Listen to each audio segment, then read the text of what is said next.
I'm Jeremy Scahill from Dropsite News, dropsitenews.com. It is Tuesday, March 3rd. Welcome to our regular Tuesday live stream. And as we speak, the United States and Israel are continuing their very heavy bombardment of Iran. The death toll inside of Iran is rising. It is nearing 800. It surpassed 770 people today. And those are just the confirmed deaths. Some estimates indicate that the death toll is much higher. And at the same time that the U.S. and Israel are continuing to strike, Iran is engaging in its own series of retaliatory strikes at U.S. facilities, U.S. interests across the Persian Gulf region. There's a lot of attention and allegations coming from Arab states in the region claiming that Iran has been targeting their oil infrastructure. And certainly there have been explosions and fires at some of these facilities. The allegation coming from the United States and those Arab countries is that Iran has struck oil infrastructure. The Iranians, though, are denying that. And we're going to report on some of what's happening later on at Dropsite News. But there is very much a war of narratives. The Iranians are denying some of the allegations that are being made right now. And as this war of words is happening between Iran on the one hand, some of these Arab nations on the other, and then, of course, the United States and Israel, Donald Trump has been doing a sort of manic series of interviews with a variety of journalists. It seems like, almost any reporter that wants to can get Donald Trump on the phone these days to talk about his ideas for what actually is happening. And, he's saying things like the United States has enough munitions to wage war forever, which objectively speaking, that of course is not true. And there are munitions experts that have been looking at the stockpiles and saying that Trump is radically overstating the position of the United States, including, even though there's this massive buildup of forces in the region, what is actually in quote unquote theater right now for the United States. The death toll of U.S. personnel, the officially recognized death toll, has climbed to officially to 6 U.S. soldiers. Undisclosed number of injuries. We had heard via witnesses in Kuwait that the number of American personnel injured is much higher than has been acknowledged. We've reached out to CENTCOM and they still have yet to respond to us. And as all of this is happening, Trump is sort of floating ideas about, the quote unquote day after, even though the Iranians are still ferociously fighting. There are reports that Trump has been speaking to Kurdish leaders in the region and that they may view Kurdish forces as some kind of a insurgent or rebel force that the U.S. and Israel could back to go into Iran. The IRGC announced today that they've bombed some positions of Kurdish forces inside of Iraq. At the same time, Iraqi militias that are operating in support of Iran have been launching attacks of their own. The Israelis this morning started to move troops into areas of southern Lebanon and have been indicating that they might engage in wider ground operations. Hezbollah, which has been launching rockets at Israel, is now saying that if the Israelis are declaring an open war, then Hezbollah is ready for them. We're going to be talking to Karim Makdisi in Beirut a little bit later in this broadcast. But first, I want to bring in my colleague, Murtaza Hussain from Dropsite News. Maz and I, since this started, have been reporting, have been talking to sources in Iran, helping to coordinate also with our colleague Sharif Abdel Kouddous on the ground reporting from inside of Iran, something that not many news outlets are doing right now. But Murtaza, give your sense of where you see the state of things, because what we heard yesterday from the so-called war secretary, Pete Hegseth, was that the U.S. is dispensing with sort of rules of engagement and is going, all out. He gave this series of kind of bombastic one-liners. And then Marco Rubio, the Secretary of State, making a statement that's raised a lot of eyebrows, which is that he justified the U.S. quote unquote preemptive attacks against Iran by saying that they knew that Israel was going to attack Iran and that Iran was going to retaliate, and therefore the United States needed to bomb Iran before they retaliated after the Israelis hit them. So this is the kind of twisted logic now that this administration is using, where they're saying we had to wage a preemptive war because our ally/client was going to assassinate the supreme leader of Iran. And we knew then that the Iranians would retaliate. So we had to preemptively attack them so that they wouldn't be able to retaliate after our ally that we fund, arm, and coordinate with all the time attacks them. Yeah, first part about Hegseth's comments, it was very interesting because when Hegseth came into his role under Trump last year, one of the first things he did was actually dismantle the already very meager sort of civilian harm mitigation functions that exist in the Pentagon.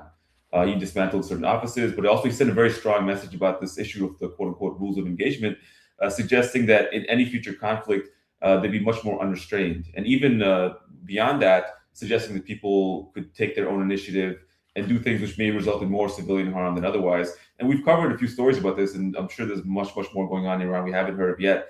But we've seen these huge massacres of young girls at the schools and in the volleyball stadium in southern Iran, really horrific sort of instances. And we're only about 3 days into this war, and we already have a confirmed death toll, as you said, near 800, probably far more than that. And the longer it goes on, certainly that was going to rapidly rise as well too. Secondly, about Rubio's comments, it's almost like a very extreme form of wagging the dog, per se, because this entire situation, the U.S. conflict with Iran, which is now becoming a regional war in all sense of purposes, it's come under two major decisions made by a foreign leader, Benjamin Netanyahu. First was to sabotage the 2015 nuclear deal with Iran, which was a deal which worked for the U.S. and Iran. And then secondly, to sabotage diplomacy last year before Operation Midnight Hammer, because the initial U.S. negotiating position was something in line with what Iran was asking. They were asking for 3.67% uranium enrichment, as Steve Witkoff said at the time. It was only after the meetings with the Israelis where the demands of zero enrichment and also introduction of demands over ballistic missiles and other issues were introduced into these talks. So it was really Netanyahu's project for a very, very long time to force the current war that's happening right now. And he said so himself. He said that for 40 years he's wanted to have this come about, and it was only Donald Trump who could deliver it to him. So in all sense and purposes, this is Netanyahu's war. And every American serviceman, every Iranian, whoever else dies in this war, people in the Gulf Arab states, it's because of Israel. It's because of Benjamin Netanyahu. And it's not my opinion about that. That's Netanyahu's own ownership. And now we're seeing it reflected because it's so egregious in the statements, even of senior U.S. officials. And as you mentioned, the death toll in Iran is climbing, and there were the two very serious bombings that took place that killed large numbers of Iranian civilians, and the bombing of this girls' school is utterly horrifying, and that death toll now is officially climbing toward 200, and the death notices of some of those children have been released, and people should look at those photos of the girls who were killed in the strike and understand that this is actually the human face of the other side of this war that the U.S. and Israel are waging. And last night also our colleague Reza Saya, who is in Iran, filed a piece about a horrifying attack that either the U.S. or Israel did. One of the things that's happened, because the U.S. and Israel are doing this together, we often don't know which one of them engaged in a specific attack. We know that they've taken credit, the Israelis have, and the U.S. has said it was Israel in the strike that assassinated Ayatollah Khamenei. And also, by the way, Khamenei's wife died last night of her injuries that she sustained in that strike. They also killed one of his daughters, one of his granddaughters, one son-in-law, a daughter-in-law. They killed a number of family members of the Iranian supreme leader in the course of that assassination operation. But Reza filed this story last night about a bombing that took place on Sunday by either the United States or Israel, in which they did a double tap strike. And people may remember this. The Israelis have done these quite frequently in Gaza, but also the United States has done them throughout the course of the so-called war on terror in Pakistan and Afghanistan and Yemen. And the idea of a double tap is that you do an initial strike, and then you pause for a bit as people come to try to rescue or retrieve survivors or bodies, whether they're first responders or just other people. And then you come through and you launch another strike on those people.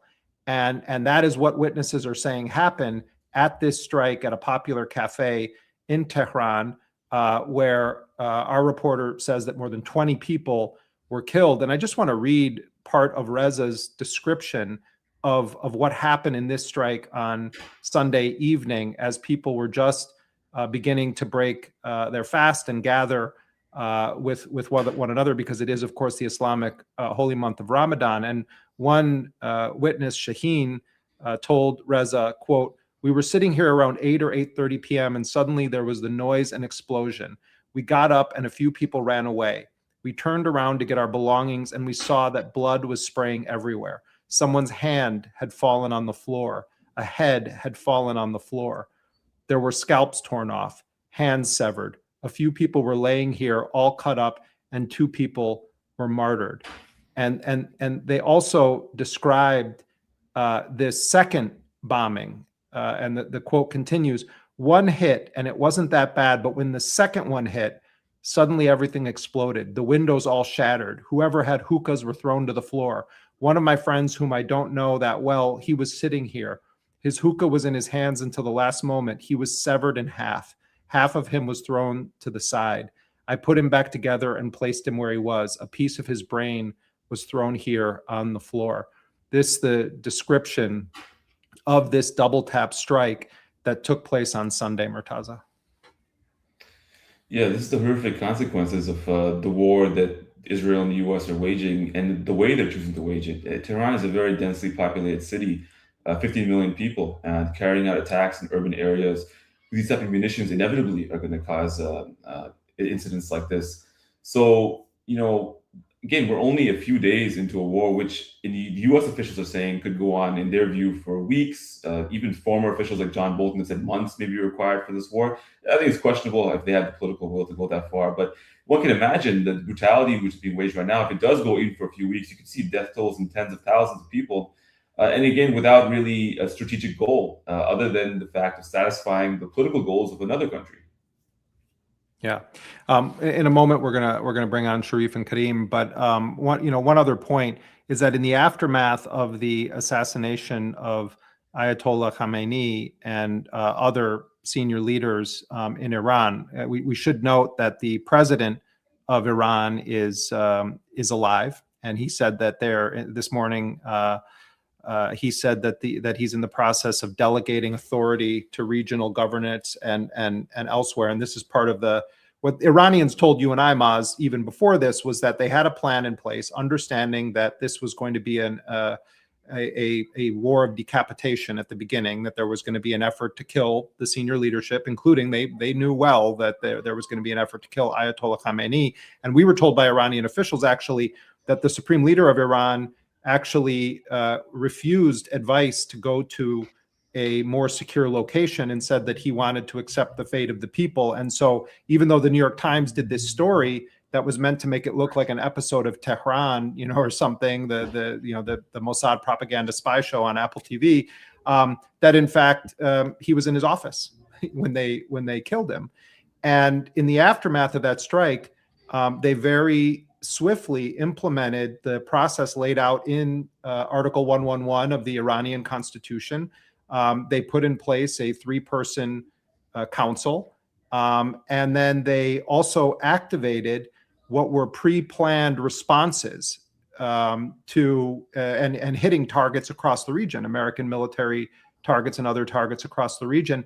And they said that they had planned for all of this, and they delegated much further down the chain of command so that there didn't have to be a centralized decision-making process. And that's why you saw the Iranians respond so quickly.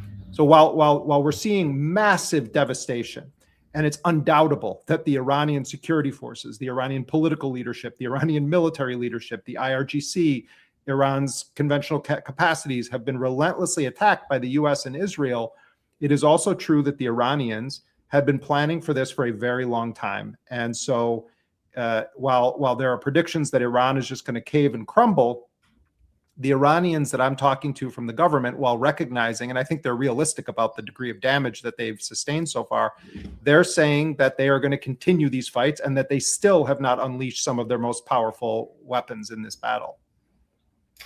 Yeah, in past instances in U.S. regime change, they've operated in the assumption that they're dealing with a personalistic system. So there's an individual at the top, maybe a family you can remove, and in doing so, the entire system will collapse. But the Iranian system is not like that. It's built in with redundancies. It has, a base of support socially. It has an ideology and so forth. It's not about Ali Khamenei. Ali Khamenei was the office holder at a certain time, and he was also 86 years old. His passing was expected some time. I talked to Iranian officials about this last year, and they had contingencies in place for him being killed in a situation like this. Something they planned for a very, very long time.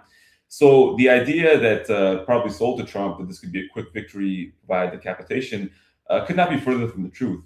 And I think that the Israelis and others who pushed Trump into this likely knew that as well too. So their goal in these decapitation strikes obviously was to inflict harm on the Iranian political system. But also, I think that what they really need actually to happen now is that now that these initial strikes have now worked in toppling the regime, they need to have a long war right now. And they may need to have another war next year, or they may need to make normalize attacking Iran and bombing Iran sort of a permanent political feature of the American system for many, many years. And I would analogize it to Iraq in the 1990s, making it a normal thing to quote unquote mow the grass or maintenance the threat, using the terms that they use for these kind of things, to hit Iran periodically. Iran at the same time is a very large country. It's a very complex country of 90 million people, geographically very large, and demanding that level of commitment from the U.S. will also be very difficult. But I think this is the kind of the game plan, causing the gradual dissolution of what, for all intents and purposes, is a very complex system. It's not a one-man show by any means. And I do think that absent a large political pushback now to stop this war, they may succeed in trying to drag the U.S. into a very long, very protracted regional conflict that can go on for many, many years, and that has no clear political endgame other than trying to cause the destruction of Iran and improve the strategic position of Israel. Yeah, and I also would want to let people know I just did a series of videos with Al Jazeera Plus, with AJ Plus, that you can see on our Instagram page and on Al Jazeera's Instagram page, and one of them looks at how even if the United States and Israel are not able to implement regime change in a sort of quote unquote clean sense, part of Israel's agenda with this was to severely weaken the Iranian state, severely deplete its conventional defenses because of Israel's broader agenda, and the fact that the only nation state that in any meaningful way served as a deterrent to the broader Israeli agenda has in fact been Iran. And that's why you see Netanyahu, for going back to the 1990s, constantly saying they're a week away from building a nuclear bomb, they're a month away from building a nuclear bomb, they're days away from building a nuclear bomb, and he holds up his signs at the UN, etc. They all know the actual intelligence on nuclear weapons, and nuclear weapons aren't actually the issue. Yes, they don't want Iran to have a nuclear weapon, not because they believe Iran's going to use it, but because they don't want any country to stand in the way. And the reason that North Korea's system is still North Korea's system is almost certainly due in overwhelming part to the fact that they do have a nuclear bomb. So anyway, check that out. I want to bring in our colleague, Sharif Abdel Kouddous, the Middle East editor for Dropsite News. Sharif, let's also bring people an update on what's going on in Lebanon. We're going to go to Beirut in a moment to speak to Karim Makdisi, but you just got done editing our daily brief looking at Dropsite News, and I encourage people to subscribe to that. Looking at the latest in Lebanon, because we have Hezbollah has now entered the fray, launching missiles at Israel. Israel, of course, since a ceasefire was signed in November 2024, has relentlessly continued to attack inside of Lebanon, killing people on an almost daily basis. And now the Israelis are beginning to experiment with a ground incursion into Lebanon and threatening it could potentially go wider. Give us a sense of what's happening, Sharif. Well, I mean, Israeli airstrikes are hitting Lebanon today for a second consecutive day, targeting residential neighborhoods in the south and in the southern suburbs of Beirut, which is a power base for Hezbollah and a stronghold. They also actually struck the headquarters of Al Manar, the TV station that is aligned with Hezbollah, which is in southern Beirut. They haven't attacked that in 20 years, since the 2006 war. The Israeli military has also issued additional evacuation and displacement orders for at least 18 villages and towns in southern and eastern Lebanon, warning residents to leave ahead of planned strikes. There are already more than 30,000 people who have been displaced. They're in shelters in the capital. The roads, there's scenes of the roads. A drive that should take 40 minutes is taking 5 hours. People are sleeping in their cars or they're stuck in traffic jams on the sides of roads. Between 40 and 50 people have been killed, and the attacks are continuing. And yes, Hezbollah fired a barrage of rockets at northern Israel in response to the U.S. and Israeli attack on Iran and the killing of Khamenei. And, as you mentioned, this is probably the first time Hezbollah took credit for an attack since the ceasefire between Lebanon and Israel was signed in November of 2024. So, it's the first major violation by Hezbollah of that ceasefire. Over that same period, Israel has bombed Lebanon on an almost daily basis, literally. The UNIFIL, the UN so-called peacekeeping force that's in Lebanon, has documented over 15,000 ceasefire violations by Israel over this period. And when you listen to a lot of media coverage in this country, they talk about how Hezbollah violated the ceasefire. It's really incredibly skewed coverage. Israel is now, it appears to be escalating, as it always does. They appear to be launching some kind of ground incursion in southern Lebanon. It's unclear how far in they're going, but the Israeli Defense Minister Israel Katz directed troops to 16 positions along the border. We have to remember that Israel maintained 5 outposts inside Lebanon illegally following the ceasefire. And UN peacekeeping forces have seen Israeli forces crossing in today. And the Lebanese army has evacuated some of its positions along the border. And Israel is apparently calling up reservists and so forth. We've also seen the Israeli defense minister basically saying that the Secretary General of Hezbollah, Naim Qassem, is now a target for elimination and that they want to assassinate him.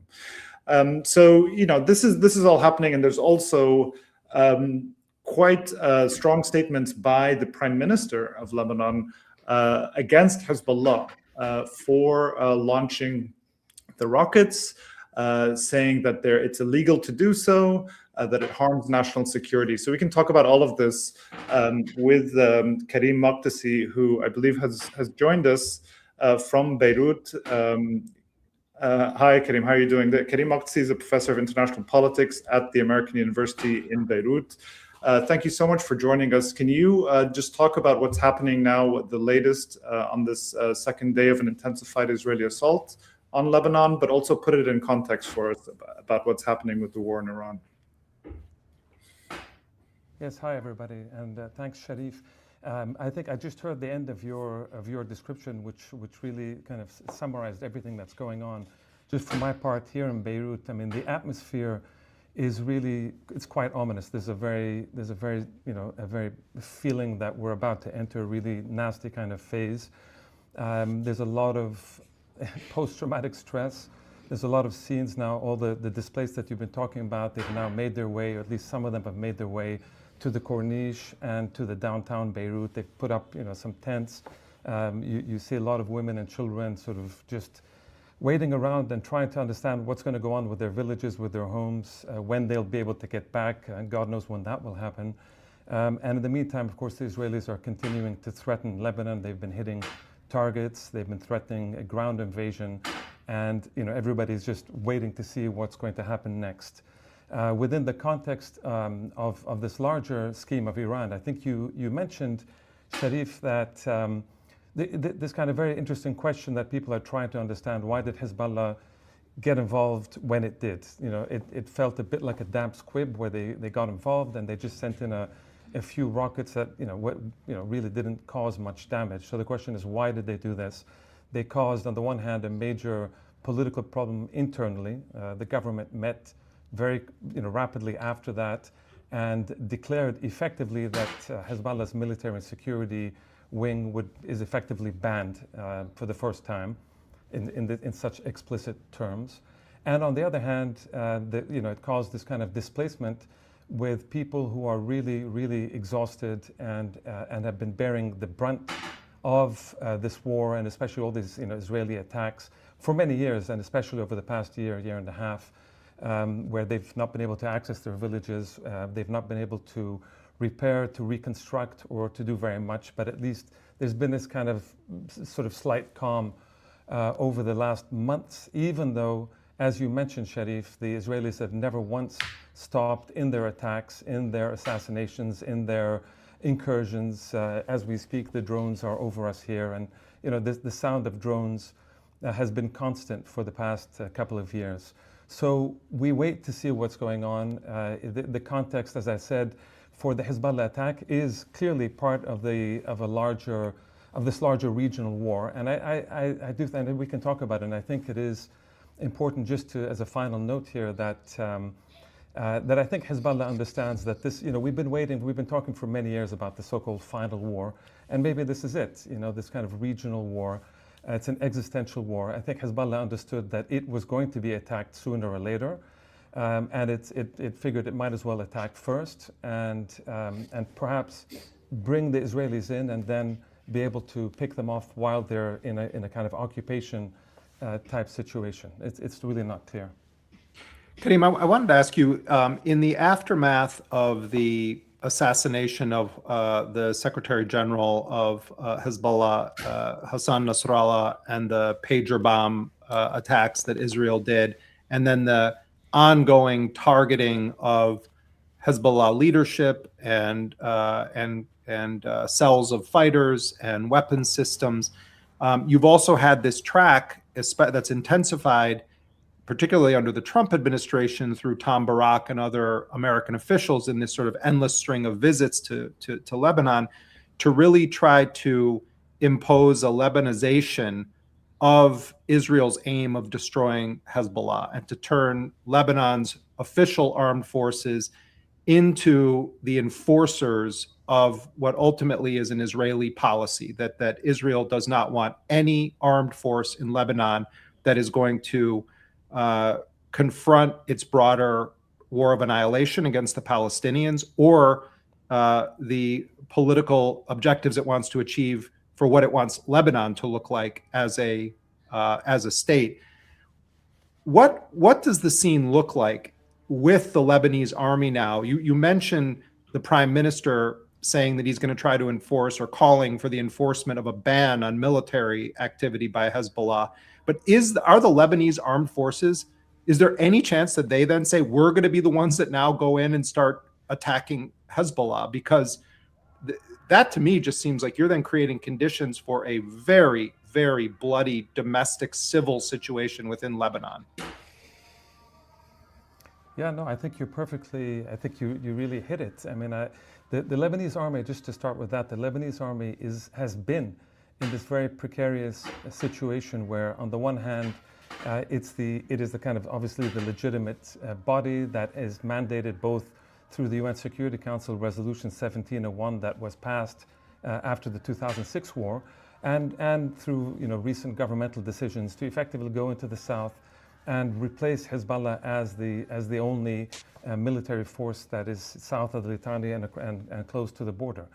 They have, on the other hand, been prevented from having proper arms. So they have this kind of legitimacy, but they don't have any arms to certainly not to confront the Israelis, and at the same time, certainly not to be able to confront Hezbollah. So there have been forces, and definitely the Israelis have been pushing this for a long time, and I think some in some of the American circles as well, which is to try to create this dynamic that would turn the Lebanese army into effectively an anti-Hezbollah, so-called anti-terrorist kind of armed forces that would only focus on the internal situation and act in a way that was beneficial to Israeli interests. Some people have said that perhaps it's a bit like the Palestinian Authority creating security forces that basically deals with trying to stop any kind of resistance to the Israelis. I'm not saying it has become that, but I think that's one of the plans that was pushed. What we see in the army, and Rudolf Heckel, who's the head of the army now, he's played a really interesting role where he understands that, and he's been trying to stop that, and understands that if the army were to do this, the army might very well split up, and that's that would be a disaster and might push into a situation where we'd lead to a kind of civil war or the beginnings of some kind of civil strife, which nobody, and certainly not the army, wants. Well, nobody, I say nobody, the Israelis may want that, but certainly nobody in Lebanon really wants that. And there was reportedly a big argument that happened between him and the prime minister, whereby the prime minister of Lebanon was trying to push the army to, let's say, to execute the orders and to go into the south, to even to arrest those that had launched, the individuals who had launched the missiles across the border, and to prevent any kind of attacks that go from the south into the Israeli areas. And at the same time, and this is a bit bizarre, they've also insisted that as of now, the Lebanese army should enforce the second phase of a previous governmental decision, and that is not just to disarm Hezbollah south of the Litani, but to start disarming them north of the Litani. And we're talking about in the middle of a war. So what the army has done now is it's been told to remove its positions across the border. So they've removed, as the Israelis are starting to enter, the army positions have withdrawn. But the idea that the army can, in any way fight Hezbollah or prevent them in the middle of a war is of course, kind of a ridiculous notion. I think it's also important to remind people that, after when Israel escalated the war in Lebanon in September of 2024, assassinating Hassan Nasrallah and then essentially invading and carpet bombing areas, that over 1.2 million people were displaced, over 3,800 people were killed. But it's, much of southern Lebanon was completely destroyed. I managed to go to Kafr Killa, which is right on the border, just 3 days after the Israelis withdrew. There was no village left. I mean, literally, it looked like an earthquake had hit. There's nothing there. So you're talking, and these attacks have happened really on an almost daily basis. We put out this newsletter every day, and it's almost every day that there's an attack. And so I think when you're talking about Hezbollah responding and why did they do it, that it was existential. That if Iran, its main benefactor and conduit for support and weapons, is getting attacked, the Khamenei is assassinated, if they don't respond now, then when? But people that we're speaking to in Lebanon, I think there's mixed feelings about it, because the country has been decimated, and there's again mass displacement happening, and people are extremely kind of just exhausted. Essentially, that's what it seems like. But where do you think this is going now? I mean, do you expect an escalation? I read that Hezbollah also sent in a swarm of drones into Israel as well. So they seem to be continuing. And they responded to the prime minister's comments yesterday and saying basically that you are incapable of defending Lebanon, essentially. Yeah, I totally agree. I mean, I think Hezbollah's position at this point is they're not going to pay that much attention to kind of internal governmental decisions in this phase. I think that moment is over. In their logic, they will have said, look, we've been waiting 15 months for the government, for the army to protect people in the south, to try to enforce that the Israelis withdraw from those so-called security points that they had erected, and now they want to kind of increase it in the buffer zone in South Lebanon, and that's going to keep creeping north. And that the Lebanese government and their international benefactors, whether it's in the U.S. or the Saudis or anyone else, have been unable to do anything and to protect people. And I think around 400 or so people were killed over these past 15 months. And as I said, just routine daily assassinations, daily attacks, over 15,000 violations documented by the United Nations since the so-called ceasefire, or really cessation of hostilities, was concluded. So I think for Hezbollah, they use this to say, look, you guys were unable to do anything. You are unable to effect any of the decisions that you said you were going to do, and to protect people and to protect Lebanon. So that the days of talking and the days of restraint are over.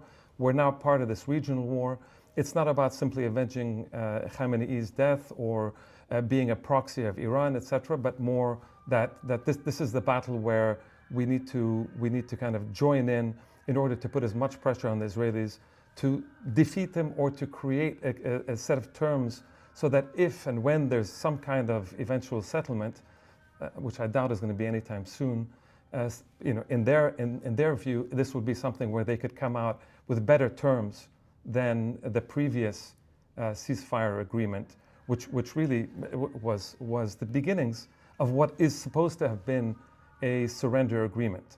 So you see what's going on in the area. And by the way, I think for context, it's important to point out that in 2006, or leading up to 2006 and during 2006, the idea was that the Israelis were meant to have destroyed Hezbollah or severely weakened them, and then they were going to impose a kind of surrender agreement on Lebanon.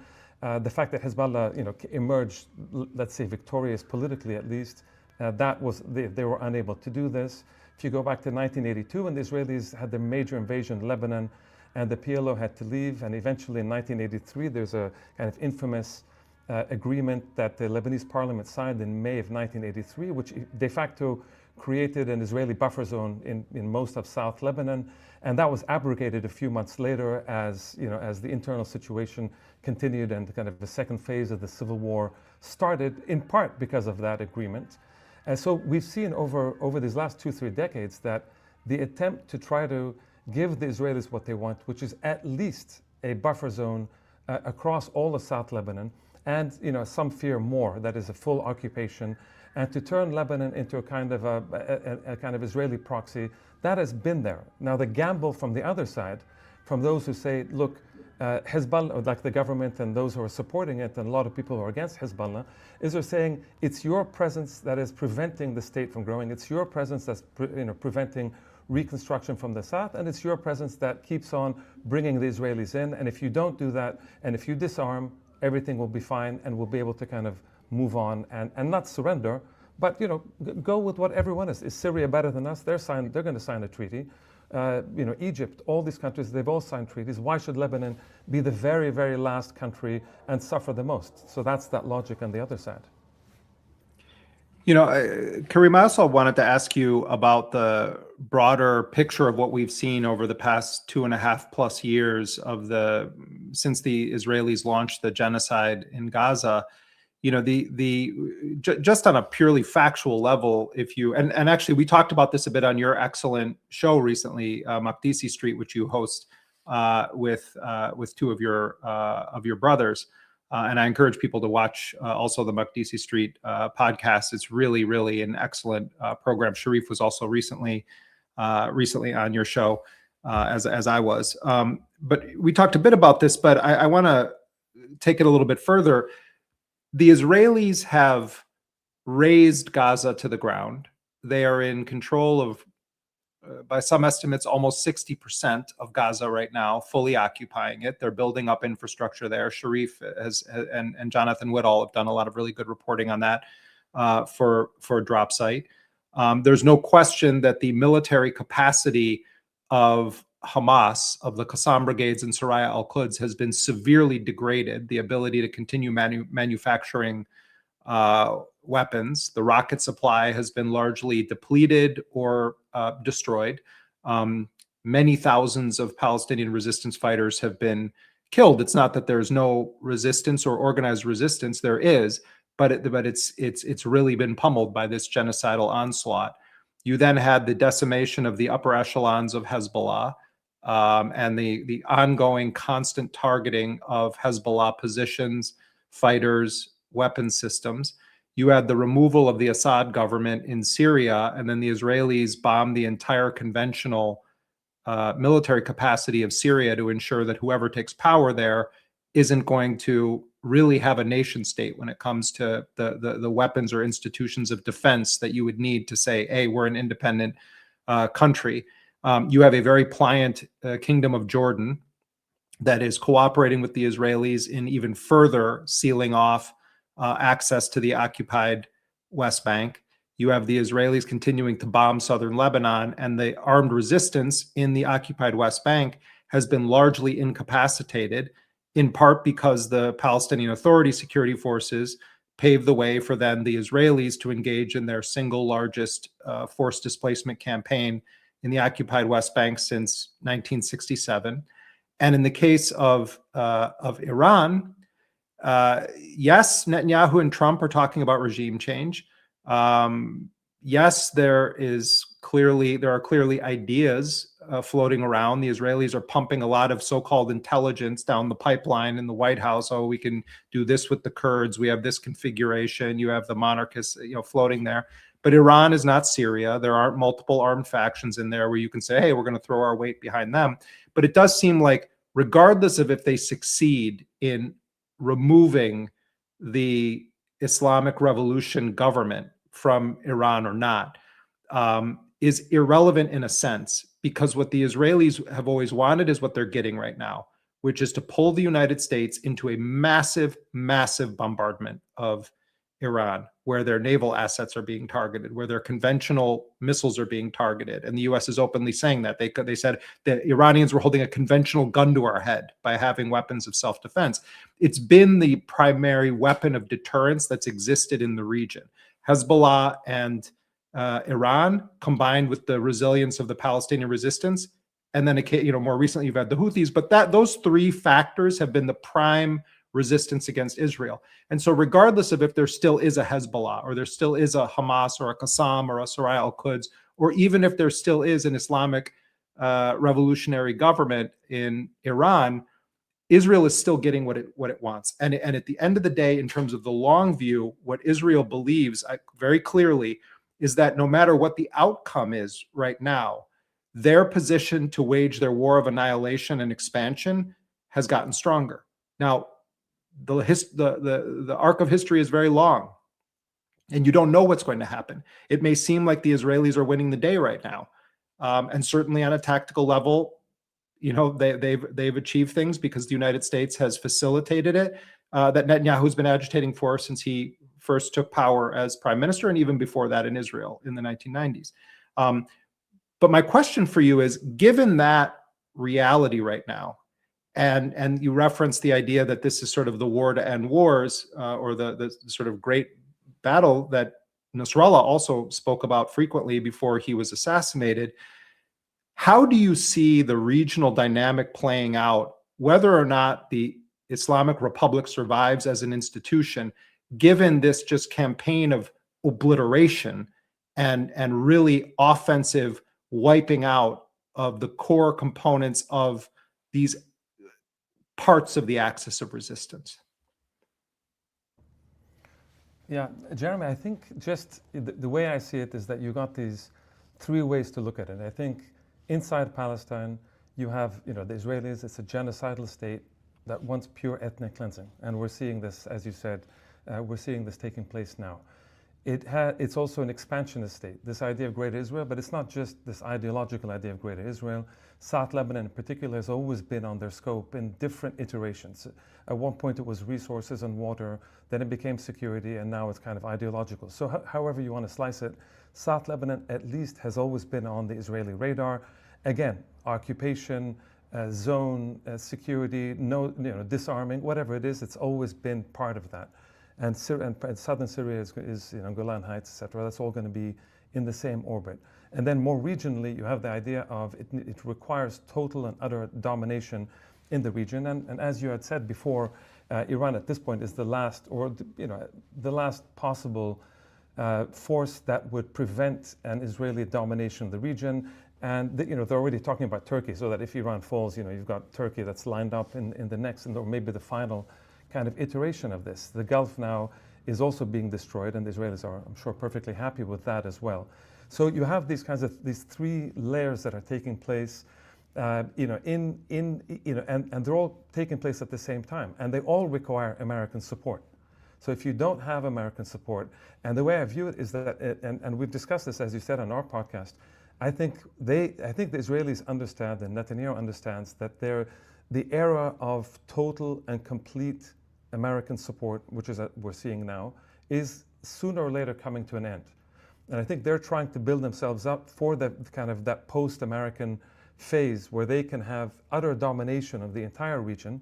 That requires surrender in Lebanon, so Lebanese, signing surrender treaties, Syria signing a surrender treaty, the larger regional thing, Abraham Accords, which is sort of basically an Israeli-controlled area in which the Gulf plays a kind of minor role, and the defeat of Iran and potentially defeat of Turkey in this, if you keep going further, and then it can go further than that. So you're in a situation where, as long as you have this Israeli state that is, receiving this unfettered support by America and the kind of liberal establishment in Europe and other parts, we are going to be in constant war. I do not see, so if you go back to the question of resistance, if you go to the question of Hezbollah, I think their calculation now is to say, look, if Iran falls, we're doomed, Hezbollah is doomed, Lebanon is doomed. So this is a situation where we need to enter and in whatever capacity possible and support this particular attack, or do whatever they can do in order to support this larger regional war, because otherwise the Israelis with the Americans are going to just pick off each of these entities, one at a time in Gaza, in Lebanon, in Iran, etc. And so you need this larger support, let's say, that's coming. And in particular, Hezbollah kind of focusing its attacks in the Galilee and these areas, and trying to engage Israeli radars, engaging Israeli military, and even troops that are going to be there. So I think this is for them an existential situation, as it is in Iran. I don't think we're going to come to a stop anytime soon. I think it's going to escalate, unless something strange happens. I think there's going to be a big escalation. I don't know if the Israelis are going to be able to invade, like fully to go into the south. I think Hezbollah still has quite a strong ability to resist on the ground if the Israelis were to enter. So they're going to just do as they're doing in Gaza. They're going to absolutely pummel and destroy, as they've done over the past 15 months, but increase it, not just the 1 or 2 or 3 kilometers near the border, but that's, I think, going to go 4 and 5 and 6, and they're going to keep on pushing forward and ensuring that nobody can return to those areas. And then they're going to try to get the Lebanese, the government, to sign off on a effectively totally demilitarized zone, and have the Lebanese army basically be a police force in southern Lebanon. I think that's what the Israelis want, with a very pliant government. But I just want to, as a final point to add here, the government itself certainly doesn't see itself in that situation. They see themselves protecting what they see on the other side as an existential threat, which is that if you don't stop the war, and if you don't sign an agreement, and effectively if you don't sort of throw yourself to the American and Gulf international support, then Lebanon will cease to exist, as far as they're concerned. Just as we're wrapping up here, there are reports now coming out of Iran that either Israel or the United States struck the building of the assembly of experts. The Iranians are in the process of, are going through the established process of trying to elect and choose a new supreme leader of Iran. We don't have a lot of information about what's taken place here, but both the Israelis and the United States have indicated that they're going to do everything they can to prevent any process like that from taking place, and that anyone who is named is going to be immediately becoming a target. There's also been threats from U.S. officials and Israelis that what we've seen these past 4 days is just the beginning, and that there's going to be an even greater intensification of these strikes. Karim Makdisi with us from Beirut, I want to thank you for all your work. And again, hope that people check out the Makdisi Street podcast that Karim and his brothers do, one of the absolute smartest shows and very, very relevant right now. Thank you, Karim. Thank you very much, Jeremy and Sharif and Murtaza. And Murtaza, Sharif, thank you very much. I know all of us are on deadline for stories, so we're going to wrap this up as quickly as we can. Murtaza, Sharif, thanks so much for doing this with me today. Thank you, Jeremy. Thanks, Jeremy. And that does it for this broadcast of the Dropsite News live stream. Again, you can subscribe at dropsitenews.com. We have a phenomenal team of people that work Monday through Friday on putting out what I think is really the best daily newsletter that can hit your inbox first thing in the morning, U.S. time. And it's an extensive rundown of, these days it's been 70, 75% of it is just giving a rundown of what's been happening in Iran. We continue our dedication to reporting on Gaza and Palestine in general, also the occupied West Bank. We have a great team of people that work together to put that newsletter out. We don't have a paywall. None of our stuff, you don't have to pay for any of it. If you choose to voluntarily become a paid subscriber, that's a huge part of how we're able to do our journalism. If you appreciate this work, go ahead and click that subscribe button. You can also gift subscriptions to people. But again, we have a firm commitment that we are not putting our content behind a paywall. So you can subscribe and you'll get every single one of our articles by going to dropsitenews.com. On behalf of our entire team of people, I want to thank you so much for your support, for tuning in. Tell a friend, even tell a foe about our work. I'm Jeremy Scahill. Thanks so much for joining us.